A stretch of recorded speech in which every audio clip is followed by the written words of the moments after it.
আসসালামু আলাইকুম রহমতুল্লাহি বারাকাতু। আমার প্রিয় দেশবাসী, আপনারা সবাই কেমন আছেন?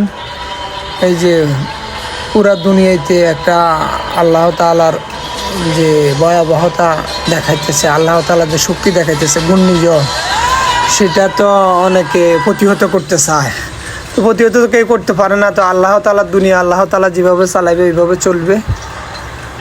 আমরা শুধু এটা বহন করে নিব। আমরা এটাকে সুক্রিয়া হিসেবে নিতে হবে। আমাদের ভাগ্যে যা আছে তাই ঘটবে, আমাদের ভাগ্যে যা আছে তাই হবে।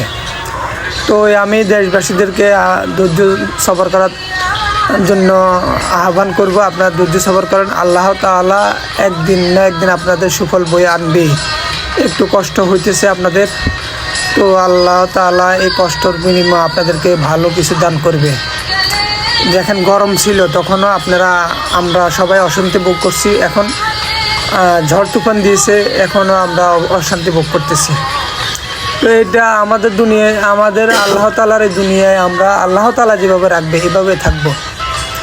এ হচ্ছে বর্তমান পরিস্থিতি। এখন আল্লাহ দিলে আলহামদুলিল্লাহ শহর বন্দরে অনেক ঝড় তুফান আছে। আজকে ঝড় নাই, আজকে অনেক ভালো। আজকে আবহাওয়াটা ভালোভাবে দেখতেছে, ঠান্ডা নিরিবিলি, শান্তির নিঃশ্বাস ফেলিতেছে শহরবাসীরা। আল্লাহ দিলে ভালো হয়ে যেতেছে। তবে গ্রামবাসী যারা ঘূর্ণিঝড়ে ক্ষতিগ্রস্ত হয়েছে তাদেরকে